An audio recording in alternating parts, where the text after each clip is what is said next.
नमस्कार दोस्तों, बहुत स्वागत आप सभी का। मैं हूं सुशांत सिन्हा। नरेंद्र मोदी ने पाकिस्तान की हालत उस व्यक्ति जैसी कर दी है जिसके गले में फंदा पड़ा हुआ है। उसे पता है उसे फांसी होनी, लेकिन उसे यह नहीं पता चल रहा कि लिवर खींचा कब जाएगा। उसकी सांसें हलक में अटकी हुई, उसे उसकी मौत दिख रही है, उसे उसका अंत पता है, लेकिन लिवर कब खींचा जाएगा, ये होगा कब, यही सोच सोच के उसके प्राण जो है वो उड़े जा रहे हैं। नरेंद्र मोदी पाकिस्तान को चारों तरफ से घेर तो चुके हैं, लेकिन एक्शन का समय और तारीख क्या मुकर्रर हुई है, यह पाकिस्तान को भी समझ में नहीं आ रहा। लेकिन इस बीच कैसे पाकिस्तान की बंद कमरे में भयंकर घनघोर बेइज्जती हुई है, चीन ने कैसे पाकिस्तान को धोखा दे दिया है, ट्रंप ने, उसके लोगों ने क्या कह दिया है इस बड़े अहम पड़ाव पर। इस वक्त देश में क्या चल रहा है, नरेंद्र मोदी की मीटिंग्स में क्या निकल कर आ रहा है, और सबसे बड़ी बात, कांग्रेस पार्टी किस हद तक जाएगी, यह भी आज आपको इस वीडियो में दिखाऊंगा। लेकिन सबसे पहले इस वक्त की बड़ी खबर के साथ शुरुआत कर रहा हूं। अब से थोड़ी देर पहले प्रधानमंत्री नरेंद्र मोदी की राष्ट्रीय सुरक्षा सलाहकार अजीत डोभाल के साथ एक मीटिंग हुई है, और यह मीटिंग करीब 40 मिनट चली है। यानी लगातार जो नरेंद्र मोदी को प्रधानमंत्री नरेंद्र मोदी को अपडेट दिया जा रहा है कि जो भी प्लान बना है उसके लिए तैयारी कहां तक पहुंच चुकी है और क्या क्या हो रहा है, कैसे कैसे हो रहा है। अजीत डोभाल खुद प्रधानमंत्री से 40 मिनट की यह बैठक करके आए हैं, तो यह बहुत इंपॉर्टेंट बैठक है। दूसरी बड़ी बात, पाकिस्तान के पूर्व राजनयिक हैं अब्दुल बासित, उन्होंने कहा है कि रूस में विजय उत्सव खत्म होने के बाद भारत शायद पाकिस्तान के खिलाफ कोई छोटा सैन्य अभियान करेगा। मुझे 10 और 11 मई के बीच भारत के हमले की संभावना लग रही है। अब आप देखिए, 9 मई को प्रधानमंत्री नरेंद्र मोदी को जाना था रूस, क्योंकि वहां विक्ट्री डे परेड होती है। प्रधानमंत्री उसमें नहीं गए। अब ये अब्दुल बासित कह रहा है कि भाई नरेंद्र मोदी नहीं गए हैं और 9 मई को विक्ट्री डे परेड हो जाएगी रशिया में, उसके बाद 10 या 11 तारीख को भारत हमला कर सकता है। भाई पहले तो तुम लोग मन बना लो। तुम्हारा रक्षा मंत्री ख्वाजा आसिफ कहता फिर रहा है कि हमारे पास क्रेडिबल एविडेंस है कि भारत 24 से 36 घंटे में हमला कर देगा। तुम्हारा आईएनबी मिनिस्टर रात के 2 बजे उठ के जो है वो प्रेस कॉन्फ्रेंस कर रहा है कि हमारे पास क्रेडिबल एविडेंस है कि नरेंद्र मोदी पाकिस्तान को जो है वो अगले 24 घंटे में ठोक देने वाले हैं। इस बात को गए हुए जो है वो 36-48 घंटे हो चुके हैं, और अब ये भाई साहब नई डेट लेकर आए हैं कि भाई अब जो है वो 10 और 11 मई के बीच हमला हो सकता है। ये लोग वैसा ही बिहेव कर रहे हैं जैसे हमारे यहाँ की एक पॉलिटिकल पार्टी करती थी कि हमें खबर मिल गई है जी, मोदी जी फलाने को अरेस्ट करने वाले हैं जी, फलाने को जेल भेजने वाले हैं जी, मुझे अरेस्ट करने वाले हैं जी, फलाने डेट को करने वाले हैं, और वो होता नहीं था। वही पाकिस्तान कर रहा है, और इसीलिए मैंने आपको पहले ही कहा था कि पाकिस्तान जो कर रहा है वो सीधे सीधे उसकी बेचैनी है कि कैसे मैं जो है दुनिया को बताऊं कि भाई कभी भी मुझ पे अटैक हो सकता है, मुझे बचाओ। और अब ये बात साबित हो गई। अभी ये नई डेट लेकर आए हैं 10 और 11 तारीख को। लेकिन मैं आपसे पूछना चाहता हूं, आपके हिसाब से आपको क्या लगता है कब भारत अटैक करेगा, और आपको ऐसा क्यों लगता है, कमेंट करके जरूर बताइएगा। देखूं जरा किसका किसका प्रिडिक्शन जो है वो सही होता है। जब अटैक होगा, जब हमला होगा, उसके बाद आपका मैसेज जो है वो देखूंगा कि किसने क्या लिखा था। लेकिन आज आप जरूर बताइए आपके हिसाब से भारत कब अटैक करेगा और आपको ऐसा क्यों लगता है। लेकिन इस बीच भारत में देश की 244 जगहों पर वॉर मॉक ड्रिल हुई है। युद्ध के दौरान कैसे बचना है, क्या करना है, ये सारी चीजें सिखाई जा रही हैं, बताई जा रही हैं, और ये पाकिस्तान के लिए और चिंताजनक है, क्योंकि इसका सीधा सीधा मतलब ये है कि भारत युद्ध की तरफ बढ़ रहा है और इस बड़े लेवल पे सोच रहा है। जरा तस्वीरें देखिए किस तरह से मॉक ड्रिल हुई है, उसकी कुछ झलक आपको दिखाता हूं। जैसे ये देखिए, स्कूल में बच्चों को बताया जा रहा है कि भाई जैसे ही कोई सायरन बजे, मान लीजिए अटैक हो रहा है, एयर स्ट्राइक हो रही है, तो आपको क्या करना है, आपको टेबल के नीचे छुप जाना है। तो इस तरह से छोटे छोटे बच्चों को इसकी ट्रेनिंग दी गई है कि आप पढ़ाई कर रहे हैं, जैसे ही सायरन बजेगा आपको टेबल के नीचे छुप जाना है और अपने आप को बचाना है। इसी तरीके से दूसरी जगह मॉक ड्रिल हो रहा था, उसमें बताया गया कि अगर आग लग जाए तो कैसे गीले कंबल से या दूसरे भारी कपड़े से जो है उसको आपको ढक देना है, और उस जरिए जो है आप आग को बुझा पाएंगे। या अगर कोई घटना हो गई तो कैसे जो है किसी घायल को लेके जाना है, 2 लोगों को। ये सारी चीजें जो हैं वो सिखाई जा रही हैं, बताई जा रही हैं देश के 244 जगहों पर। ये सीधा-सीधा संकेत पाकिस्तान को कि भाई हम तो पूरी तैयारी करके बैठे हैं, ये पता चल रहा है। लेकिन पाकिस्तान की घनघोर बेइज्जती कैसे हुई है, वो बताने से पहले पाकिस्तान का गला जो सूख रहा है वो आप देखिए।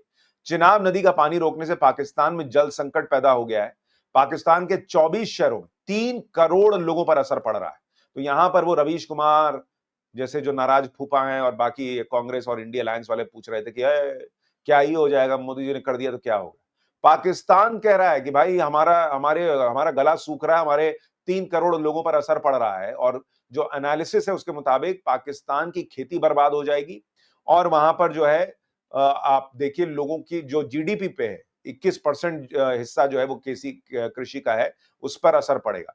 ये एक और तस्वीर आई रामबान की, जहां पर Baglihar hydro electric power project dam जो है चिनाब नदी का, वो रोक दिया गया था, तो एकदम सूख गया पानी। 10-10, 20-20 फीट पानी होता था। लेकिन कहानी यही खत्म नहीं होती बॉस। ये तो पहले सुखाया, अब उसके बाद भारत भिगो भिगो के भी मार रहा है। आप देखिए भारत ने अचानक चिनाब नदी पे पानी छोड़ दिया और पाकिस्तान में अब बाढ़ जैसी स्थिति बन गई। इसलिए मैंने आपसे कहा था कि ये जो फर्जी अपने आप को पत्रकार कहते हैं, उनके वीडियोस मत देखा कीजिए, उनके चैनल पे मत जाया कीजिए, क्योंकि उनका एक ही एजेंडा रहता है कि भाई मोदी को गाली दो। वो देश सोच ही नहीं पाते, और इसीलिए उन्होंने आपसे कहा था कि इससे कुछ नहीं होगा। हो रहा है ना। पहले मैंने आपको बताया था, आपको याद होगा, यहां भी बताया था, पाठशाला में भी बताया था कि बॉस जितना अभी डैम हो उतने में काम हो सकता है। पानी रोको, सुखाओ, फिर उसके बाद पानी छोड़ो और उनको जो है वो बाढ़ जैसी स्थिति पैदा करो, और उनको बताओ मत कि कितना पानी छोड़ रहा है। भारत आज की डेट में वही कर रहा है, और पाकिस्तान बाप बाप कर रहा है। लेकिन कुछ लोगों को पसंद नहीं आ रहा, और पसंद नहीं आ रहा तो वो क्या कर रहे हैं, पहले आपको वो दिखाता हूं, फिर बताता हूं पाकिस्तान के साथ बंद कमरे में क्या हुआ। सुनिए जरा मल्लिकार्जुन खड़गे को। राहुल गांधी कहते हैं हम सरकार के साथ खड़े हैं, और जरा मल्लिकार्जुन खड़गे का बयान सुनिए एक छोटा सा। कि 3 दिन पहले ही, हमले के 3 दिन पहले ही वहां इंटेलिजेंस रिपोर्ट मोदी जी को भेजा था, और उसी लिए मोदी जी ने कश्मीर जाने का प्रोग्राम कैंसल किया था। ये मैं एक पेपर में पढ़ा। जब इंटेलिजेंस लोग आपकी रक्षा के लिए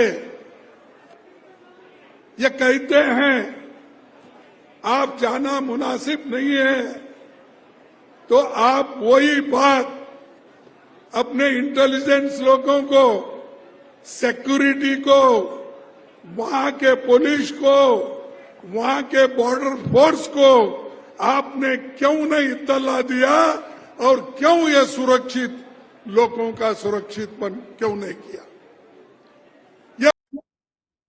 आप देखिए कांग्रेस पार्टी ऐसे समय में भी किस लेवल की निचले स्तर की पॉलिटिक्स कर रही है, कि वो ये लोगों में आग भर रही है कि भाई देखिए नरेंद्र मोदी खुद तो बच गए, उनके पास इंटेलिजेंस था, लेकिन बाकी लोगों को मरने के लिए छोड़ दिया।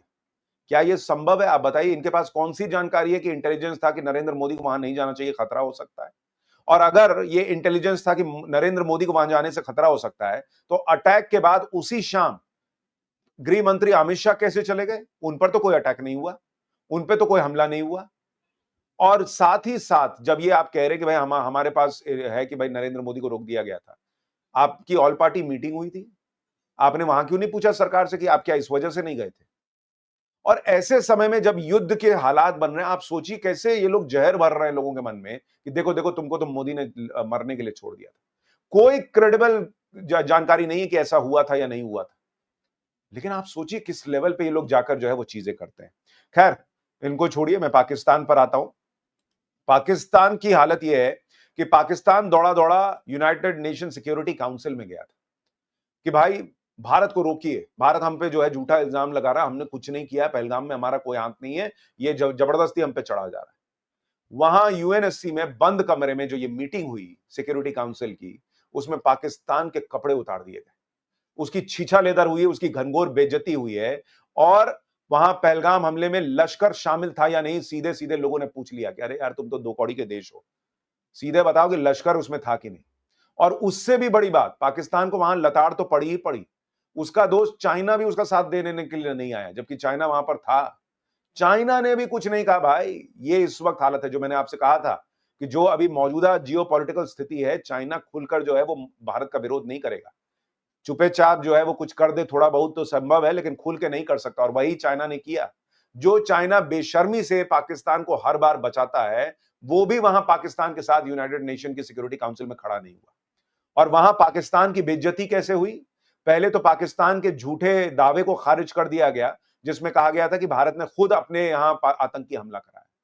तो पहले तो तुम्हारी वहां पे एक लपाड़ कान के नीचे वहां दिया गया, एक तरीके से, मतलब सीधा सीधा नहीं दिया, लेकिन मैं आपको कह रहा हूं कि ये जो होता है ना कि गूंज सुनाई देती है चमाट की, वैसा पाकिस्तान को फील हुआ होगा कि भाई झूठ मत बोलो, इंडिया ने नहीं कराया।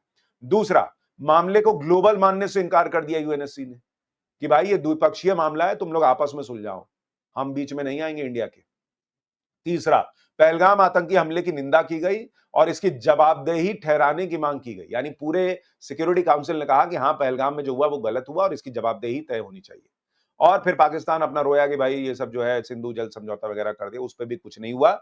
सबसे बड़ी बात कि कोई रेजोल्यूशन पास नहीं हुआ, कोई उस तरह का स्टेटमेंट नहीं आया यूएनएससी का कि भारत को ये नहीं करना चाहिए, वो नहीं करना चाहिए, भारत का हाथ है, ये है, वो है। पाकिस्तान वहां गया, दौड़ा दौड़ा भागा भागा और अपनी बेइज्जती करा के लौटा है यूएनएससी से। बाद में यूएन चीफ जो है वो, अब उनको भी तो अपनी सैलरी जस्टिफाई करनी है, नौकरी कर रहे हैं, तो उन्होंने आके कहा कि भाई हम तो चाहते हैं कि शांति से मामला निपट जाए, देख लीजिए आप लोग आपस में जो है वो शांति से कर लीजिए। यानी यूएन ने भी, यूनाइटेड नेशन ने भी भारत को सीधे सीधे कुछ नहीं कहा। तो ये आज की डेट में पाकिस्तान की स्थिति हो गई है। उसको उसके साथ खड़ा होने के लिए खुलकर कोई नहीं है, लेकिन भारत के साथ पूरा यूनाइटेड नेशन, एक तरीके से कहिए कि उसके जो सिक्योरिटी काउंसिल के देश हैं वो तो खड़े ही हैं। पुतिन ने कल फोन करके कह ही दिया कि भाई तुम ठोको, हम तुम्हारे साथ हैं। इजराइल तो साथ है ही, उसमें तो कोई दो राय ही नहीं होती है। बाकी दुनिया साथ खड़ी है। ट्रंप कह ही चुके कि ये आपस में निपटेंगे, मैं बीच में नहीं पड़ूंगा। और अब अमेरिका का जो स्पीकर है उसने तो यहां तक कह दिया है कि भाई अमेरिका मदद करेगा पाकिस्तान के खिलाफ अगर कुछ होता है तो। जरा उनको सुनिए, पाकिस्तान के लिए नए चिंता का विषय आ गया है। critically important relationship for us. मैं आपको एक सेकंड उनका बयान सुनाता हूं, अमेरिका के स्पीकर का, सुनिए जरा। Critically important relationship for us, and such a large population and such an important country. And India has to stand against terrorism there as well. We'll do everything we can in the U.S. to support those efforts, and I think that's all part of this relationship as it develops. The Trump administration clearly understands the importance of that relationship and clearly understands the importance of the threat of terrorism. And so I think if that threat is increased, I think you'll see the administration. My belief is that they will focus more energy and resources and time to help assist with that. That's certainly our hope. यानी America Bharat की मदद करने में ज्यादा resource लगाएगा, ये वहां के स्पीकर भी कह रहे हैं। तो अब तो कोई डाउट नहीं कि अमेरिका किधर जाएगा। यहां सुब्रमण्यन स्वामी जैसे लोग कह रहे थे कि अरे चाइना तो पाकिस्तान के साथ है, रशिया भी उधर हो लेगा, अमेरिका साथ नहीं देगा, मोदी को कुछ नहीं आता है। रशिया का, पुतिन का कल फोन आ चुका है भाई, कोई जाके बताए उनको कि थोड़ा अब इस उम्र में तो अपना लिहाज रखे, थोड़ी इज्जत जो है वो चले। अमेरिका क्या कह रहा है वो आप सुन ही रहे हैं। चाइना जो है अगर वो चुप भी है तो वो बड़ी बात है आज की डेट में। टर्की फर्की की बात चल रही है कि थोड़ा सा ये मदद कर देंगे, कर लो, थोड़ी बहुत मदद कर लो, लेकिन पाकिस्तान ज्यादा दिन टिकेगा नहीं, मैं आपको ये भी बता रहा हूं, क्योंकि उसका इतिहास रहा है। भारत से जब युद्ध होता है, जैसे 1965 का युद्ध हुआ, 17 दिन चला था, खत्म हो गया उसके बाद।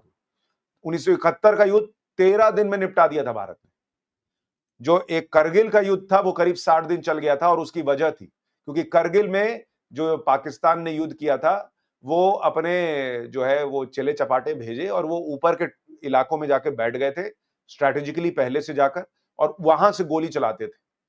तो भारत जो है वो बहुत ऐसी स्थिति में था करगिल युद्ध में कि भारत बहुत नुकसान की स्थिति में था, क्योंकि कोई ऊपर बैठा हुआ है, उसको गोली चलानी है और आप नीचे से चढ़ाई करके जा रहे हो उस टॉप को कैप्चर करने के लिए। तो भारत ने विषम परिस्थितियों में 60 दिन में वो युद्ध निपटा दिया था। तो इसीलिए कहा जा रहा है कि अभी तो पाकिस्तान के पास गोला बारूद ही 4 दिन का है। कुछ लोग कह रहे हैं कि अरे भाई युद्ध हुआ तो खत्म कैसे होगा युद्ध? अरे भाई खत्म हो जाएगा। कुछ लोग रूस यूक्रेन से इसकी तुलना कर रहे हैं। भाई रूस यूक्रेन युद्ध से आप तुलना नहीं कर सकते। यूक्रेन को रूस के खिलाफ पंप करने के लिए पूरा नेटो खड़ा हो गया था, अमेरिका खड़ा हो गया था। यहां पाकिस्तान के साथ कोई खड़ा होने को तैयार नहीं है, इस बात को समझिए आप। दूसरा कि पाकिस्तान के पास अपना कुछ नहीं है, गोला बारूद हथियार। थोड़ा बहुत चीन देगा तो देगा, कितने दिन चलेगा, किस तरह से चलेगा? और चीन को भी पता है कि आज की डेट में उसको भी भारत की जरूरत है, क्योंकि अमेरिका और चीन का जबरदस्त टैरिफ वॉर चल रहा है। अगर भारत बर्बाद हो जाएगा तो चीन अपना सामान बेचेगा कहां, कहां लेके जाएगा? सारी दुनिया बर्बाद, उसके बाद अपना सामान बनाओगे, अपने आप में बेचोगे। इसलिए भारत का मजबूत रहना दुनिया की जरूरत है भाई। ये सिर्फ भारत की जरूरत नहीं है, ये दुनिया की जरूरत है कि भारत मजबूती से खड़ा रहे। पाकिस्तान तो पता है लोगों के पास कि अगर बच भी गया तो आएगा, क्या करेगा? ज्यादा ज्यादा आएगा, भाई 2 रुपए देगा, भाई 4 रुपए देगा, उधार ही मांगेगा ना, इससे ज्यादा क्या करेगा? भारत उधार नहीं मांग रहा है। भारत दुनिया को चलाने में, दुनिया की अर्थव्यवस्था को चलाने में बड़ी भूमिका निभा रहा है। इसलिए भारत की जरूरत है और इसलिए दुनिया भारत के साथ खड़ी होगी, क्योंकि सबको अपनी भी चिंता करनी है। और पाकिस्तान की बंद कमरे में यह घनघोर बेइज्जती तो अभी हुई है। अभी मोदी लीवर खींचने वाले हैं कि भाई किस दिन तेरा फाइनल हिसाब होगा। आपके हिसाब से वो डेट क्या होगी, जरूर बताइएगा कमेंट करके। वीडियो को लाइक और शेयर कीजिएगा। नमस्कार।